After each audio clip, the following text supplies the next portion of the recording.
I find it very disturbing that an office whose job it is to put people in jail has such a lack of concept about what it means to sit in a jail cell in a cement box, isolated from everyone and everything you love for 17 months, being presumed innocent, and mock trying to do better, trying to engage with the jail community. Ms. Minister, with respect, I don't feel like you're talking to me so much right now as you're talking to the public and to the Southern County Attorney's Office. Interesting moment in court where Kouri Richins' attorney responding to some sarcasm, insult from the prosecution, but trying to garner some sympathy for her client, Kouri Richins, mother of 3, accused of murdering those 3 children's father, her husband, poisoning him with fentanyl placed inside of a Moscow mule. Well, today were some important pretrial motions, like really important pretrial motions as she gets ready for her trial that you'll see right here on Court TV. Let's take a listen because she's facing a bunch of charges and trying to get them diced into separate trials. Take a look. We do believe that as far as the attempt charge goes, that the key things to look at are the fact that it is being used for character. I don't see how... Tell me why you think that is the conclusion the court should draw here? Well, it's so intertwined with propensity. How do you unwind that, right? Like, it's completely intertwined with propensity. So the argument being that, well, she did it, if she did it before, she must have done it again, right? And so that type of prejudice is just devastating to a defense, and it's based on zero evidence. There's no evidence of it. The court determines that the danger of the jury defaulting to a character-based or propensity-based inference that defendant is a liar and a cheat, so she must have committed more crimes in January through March of 2022 is simply too high. Defendant's motion to sever counts 5, 6, 9, and 10 is granted. Okay, let me unwind and unpack that for you. Take a look on the screen so we all understand what happened here. The state's motion to dismiss counts 3 and 4, distribution of a controlled substance, was granted. So 2 counts gone today. That's a win for the defense. Defense motion to sever the murder and related insurance fraud and forgery counts from attempted murder and related mortgage frauds and forgery counts denied as to murder and attempted murder, granted as to counts 5, 6, 9, and 10. What does that mean? My interpretation of that, you know, it's done in a way that it's not super clear, but my interpretation is that all the counts related to the insurance fraud, right? The insurance fraud, that for the insurance she was going to collect when her husband died, are severed from the murder charges. So she'll have a trial for the murder with the Moscow mule and the attempted murder with a sandwich. And then we'll have a separate trial for the fraud associated with the insurance policies that she wanted to collect on after he died, which from my perspective is kind of like the motive for the murder. So now the jury's not going to hear why she did it. She just out of the blue decides to kill her husband. I don't know. I need some help. Let's bring back in the think tank. Still with us tonight, Rick King, Ann Bremner, and Michael Sterling. Ann Bremner, I mean, if I'm interpreting this right, and I'm not saying, I think I am, this is a huge win for the defense. Huge. I couldn't believe it. That's mind-boggling. Makes no sense to me. Like, I know we don't have to prove murder. When I say we, I'm talking about us prosecutors and former prosecutors, Rick, just so you know, not TV anchors. I don't prove anything as a TV anchor. But like, Ann, isn't the jury going to be wondering, well, why would they got a beautiful family? Why would she want to kill them? Like, oh, I cannot believe the judge did this.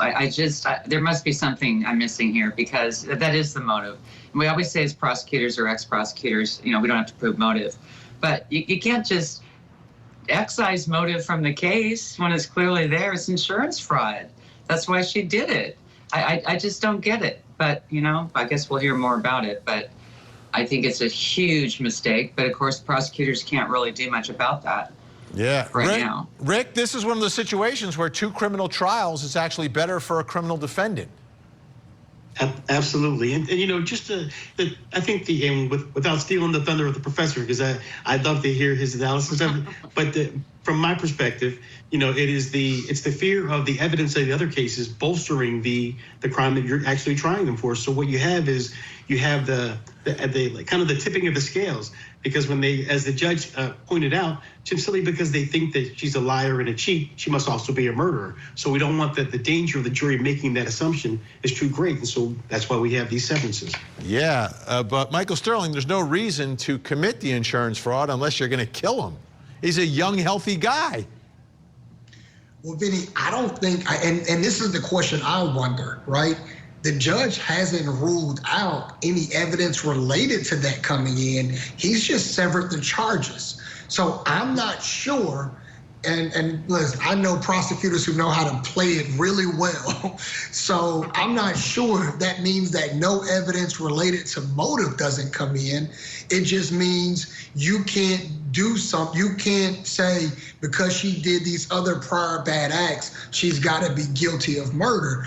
But that doesn't mean the prosecution can't then file some sort of motion in limiting to admit certain evidence that allows them to demonstrate motive. So I don't know how far this judge went in his ruling. Obviously, he severed the cases, but that doesn't mean the prosecution won't be able to introduce some sort of motive, even if they're not having to prove beyond a reasonable doubt. The charges are not having the charges show up in the murder trial. Yeah, Rick King is getting ready to object to the allowing that type of evidence, right, Rick? I would, but the professor, I mean, Michael's. I think that's what has to happen. Like, don't we want the jury absolutely. to hear the evidence and hear the truth? Anyway, well, the truth is, big thank you to Rick King, Michael Sterling, and Bremner tonight, our think tank. We'll see you again really, really soon. When we come back, I will reveal something else you need to know and see and hear tonight, plus coming up next hour. Tonight on Vinny Politan Investigates, Laken Riley was studying to be a nurse, getting ready to help and serve others in need. Then she was attacked and murdered on campus. And now the trial of the man accused of entering the United States illegally and committing this brutal act has begun. And tonight we take a look at the evidence. Join Court TV's Vinny Politan with the latest and breaking true crime stories. Now, let's look at the other side of all of that. Vinny Politan Investigates, coming up next, only on Court TV.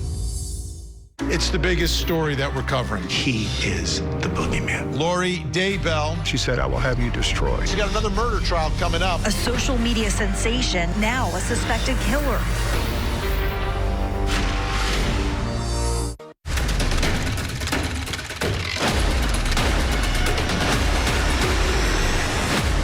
Welcome back. Time to reveal something else you need to know tonight. Let's take a look at the big board. Did you hear about this guy that faked his death? A married father out of Wisconsin, missing as a kayaker since like mid-August. Now it's believed that he faked his death before fleeing to Europe to be with some Eastern European woman. Scripps News Green Bay has the story for us tonight. There's hardly ever any crime or anything, and just out of nowhere someone does something as bizarre as fleeing. Borgwart was first reported missing August 12th after not returning from a kayaking trip. His kayak and other belongings were found early in the search, but his body was never discovered.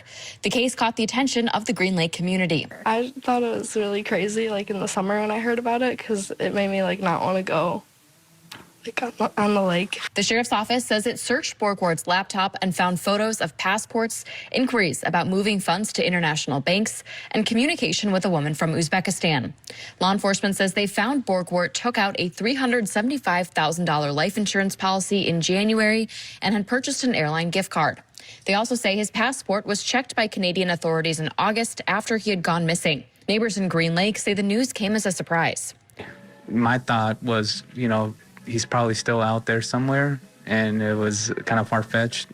And now that it actually might be something that's possible, I just feel really bad for the family. In a press conference Friday, the Green Lake County Sheriff thanked the community for their support during the search. Our community supported us 110%. A lot of thank yous, and thank yous mean a lot. We had a lot of people that would drop off food to us. The sheriff's office says they plan to pursue restitution for taxpayer-funded searches. But now the community says their hearts are with Borgwart's family. How do you do restitution for the family, you know, the emotional trauma that they had to go through? How does a man do that to his family? It's disgraceful. Disgraceful. Just be upfront. I'm leaving. Right? I mean, they don't think he's dead, and all these other workers out there risking their own lives trying to find you and save you? Unbelievable. All right, please take a look at your television screens. We have a missing child tonight. Little Joshua McCoy, 5 years old, missing out of North Bend, Oregon since November 9th. Please take a look at Joshua's face.